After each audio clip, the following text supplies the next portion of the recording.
Hostels బాగున్నాయి, పిల్లలు బాగా చదువు చెప్తున్నారు. కేసీఆర్ గారి నాయకత్వంలోనే అప్పుడు మేమందరం ఆలోచించి ఇక్కడ వేస్తున్నాము. లాస్ట్ ఇయర్ వరకు లేని సమస్యలు ఇప్పుడు ఎందుకు ఉత్పన్నం అవుతున్నాయమ్మా అని అడుగుతున్నారు. ఇదే మేము కూడా అడగదలుచుకుంటాం.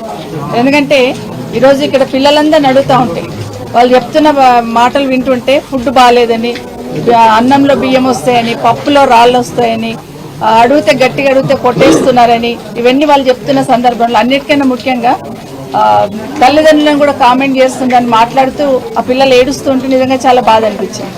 ఒకటి ఏమర్థమవుతుందంటే ప్రభుత్వానికి గాలికి వదిలేస్తున్నారు. అసలు విద్యాశాఖను మొత్తం స్కూల్స్ని అన్నిటిని కూడా గాలికి వదిలేస్తున్నారు. ఎవరు ఏం అడిగినా కూడా పట్టించుకునే స్థితిలో ఈ ప్రభుత్వం లేదని స్పష్టంగా అర్థమవుతుంది. ముఖ్యమంత్రి గారు రేవంత్ రెడ్డి గారు మాట్లాడుతున్నప్పుడు ప్రతిసారి చెప్తుంటారు కేసీఆర్ గారు నిశాన చెప్పేస్తున్నాను. గురుకులము అనగానే కేసీఆర్ గారు నిశాన కనిపిస్తున్నట్టుంది. బట్ అన్నింటినీ ఏదో రకంగా ఇబ్బంది పెట్టాలి పిల్లల్ని అనే ఆలోచన చేస్తున్నట్టు స్పష్టంగా కనిపిస్తూ ఉంది. నిజంగానే ఇప్పటికైనా ఒక్కసారైనా ఈ ముఖ్యమంత్రి గారు ఈ ప్రభుత్వంలో ఉన్న పెద్దలు ఎవరైనా కూడా కనీసం హాస్టల్స్లో ఇట్లా జరుగుతుందని మేము అసెంబ్లీలో మెన్షన్ చేసినప్పుడు ఇప్పటివరకు స్పందించి రివ్యూ చేసిన సందర్భం ఇప్పటివరకు మేము చూడలేదు. కనీసం రివ్యూ చేసి ఒక డైరెక్షన్ ఇచ్చున్నాం, ఇబ్బంది కలగకూడదని చెప్తున్నాం అనే ఆలోచన ఇప్పటివరకు వినలేదు. అసెంబ్లీలో మేము అడిగితే కూడా కనీసం సమాధానం లేదు. ఎందుకంటే అసెంబ్లీలో కూడా అడిగినాం, ఇట్లా జరుగుతుంది గురుకులాలలో హాస్టల్స్లో ఇట్లా జరుగుతూ ఉంది, దయచేసి స్పందించండి అని ప్రభుత్వాన్ని అడిగితే నిమ్మకు నీరెత్తినట్టున్నారు. పిల్లలే పసికూనలు అన్యం పుణ్యం తెలియని వాళ్ళు రోడ్డు మీదకి వచ్చారంటే ఎంత బాధ ఉంటే వాళ్ళు రోడ్డు మీదకి వచ్చి ఉంటారు. దయచేసి అర్థం చేసుకోమని కోరుతా ఉన్నాను. ఇప్పటికైనా ఈ ప్రభుత్వం కళ్ళు తెచ్చి విద్యాశాఖ మీద దృష్టి పెట్టి పేద పిల్లలే హాస్టల్స్కి వస్తారు, పేద పిల్లలే గవర్నమెంట్ స్కూల్స్కి వస్తారు, దాని మీద దృష్టి పెట్టి చర్య తీసుకోవాలని కోరుతా ఉన్నాను. ఖచ్చితంగా కలెక్టర్ గారు నిజంగానే పిల్లలు రోడ్డు మీదకి వచ్చిందంటే ఇమీడియట్గా కలెక్టర్ గారు ఇక్కడ అటెండ్ అయ్యి చూడాల్సిన సందర్భం. కానీ వాళ్ళకు కూడా ఇటు పక్క తిరిగి చూసే తీరిక లేకుండా అయిపోయింది. ఎవరు కూడా ఇక్కడికి వచ్చి చూసిన సందర్భం లేదు. ఇప్పటికైనా చెప్తున్నారు, గతంలో ప్రతిపక్షంలో ఉన్నప్పుడు కేసీఆర్ గారు ముఖ్యమంత్రిగా ఉన్నప్పుడు గవర్నమెంట్ స్కూల్స్ అన్ని క్లోజ్ చేస్తున్నారని, లేకపోతే హాస్టల్స్లలో ఇబ్బంది ఉందని పెద్ద గొంతెత్తి మాట్లాడున్నారు. 3000 స్కూల్స్ క్లోజ్ అయినాయి, గవర్నమెంట్ స్కూల్స్ అనేది ఆ రోజు టీఆర్ఎస్ ప్రభుత్వం నింద మోపున్నారు. కానీ ఈ రోజు చూస్తూ ఉంటే మేము అడిగిన సందర్భంలో అసెంబ్లీలో అడిగితే కూడా సమాధానం లేదు. మరి 3000 స్కూల్స్ ఎక్కడెక్కడ క్లోజ్ అయినాయి చూపించమంటే చూపిస్తలేదు. కానీ ఈ ప్రభుత్వం వచ్చిన తర్వాత 8 నెలల్లో మాకు వచ్చిన ఇన్ఫర్మేషన్ ప్రకారం దాదాపుగా 700 నుండి 800 స్కూల్స్ క్లోజ్, టీచర్స్ లేక స్కూల్ క్లోజ్ చేసిందని పేపర్లో వచ్చింది. ముఖ్యమంత్రిగా నియోజకవర్గం స్కూల్ క్లోజ్ అయిందని వచ్చింది. ఆదిలాబాద్ జిల్లాలో ఒక చిన్న ఇన్ఫర్మేషన్ తెచ్చుకుంటే 43 స్కూల్స్ ఈ సంవత్సరం క్లోజ్ చేస్తున్నారు. సంగారెడ్డిలో చూస్తే 1200 పైచిలకు స్కూళ్లలో 1100 పైచిలకు టీచర్ల పోస్టులు ఖాళీ ఉన్నాయి.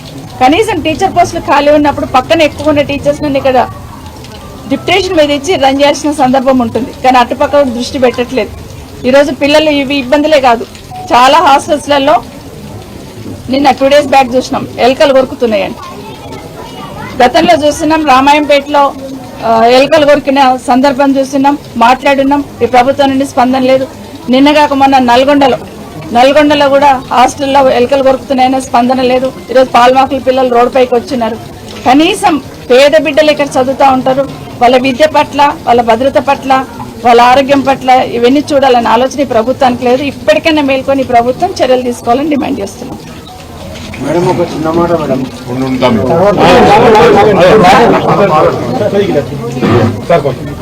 ఈరోజు పాలమాకుల కస్తూర్బా పాఠశాలలో పిల్లలందరూ రోడ్డు మీదకి ఎక్కి తమ ఆవేదన వెలిపిస్తూ ఉంటే టీవీల్లో సోషల్ మీడియా మాధ్యమాల్లో చూసి నేను సబితక్క గారు మా స్థానిక నాయకులు నిజంగా ఆ పిల్లల బాధ తెలుసుకోవాలని చెప్పి ఇక్కడ రావడం జరిగింది.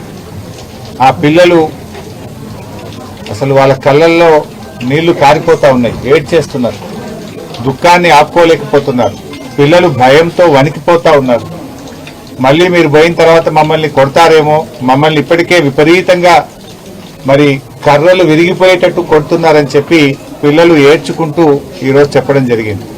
అంటే ఈరోజు నిజంగా ఆ పిల్లల పరిస్థితి చూస్తుంటే మాకు కూడా కళ్ళల్లో నీళ్ళు ఆగడం లేదు. అన్నంలో పురుగులు వస్తూ ఉన్నాయి, పప్పులో పురుగులు వస్తూ ఉన్నాయి, సాంబార్ నీళ్లు లాగా ఉన్నది. అసలు పురుగులు వస్తున్నాయి సార్ అంటే పురుగులు తీసేసి తినండి అని మమ్మల్ని కొడతా ఉన్నారని ఆ పిల్లలు తమ బాధను వెలిబుచ్చుతా ఉన్నారు. పాఠాలు సరిగా చెప్పడం లేదు, అందరూ గైడ్లు పెట్టుకొని పరీక్ష రాయమంటున్నారు, అటు విద్య లేదు, ఇటు భోజనము లేదు, కనీస సౌకర్యాలు కూడా లేవని చెప్పి పిల్లలు చాలా బాధపడతా ఉన్నారు. 6వ తరగతి పిల్లల్ని అడిగితే ఒక జత బట్టలు మాత్రమే ఇచ్చారు, ఇంకా 2వ జత బట్టలు రానే లేదు అని చెప్పి 6వ తరగతి పిల్లలు చెప్తా ఉన్నారు.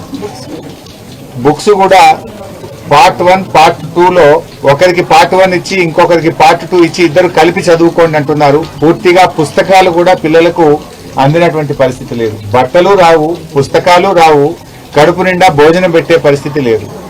ఇలా గతంలో కేసీఆర్ గారు సన్న బియ్యంతో కడుపు నిండా అన్నం పెడితే ఇవాళ గొడ్డు కారం పెడుతున్నారు. మీరు ప్రతిరోజు కోడిగుడ్డు ఇచ్చే మెనూను పెడితే వారంకు 2 రోజులు మాత్రమే కోడిగుడ్లు ఇస్తున్నారు. అది కూడా ఆ కోడిగుడ్డు కూడా నీళ్లు వాసన వస్తుంది, మేము తినలేకపోతున్నాము అని చెప్పి పిల్లలు చాలా బాధపడుతున్నటువంటి పరిస్థితి ఉంది.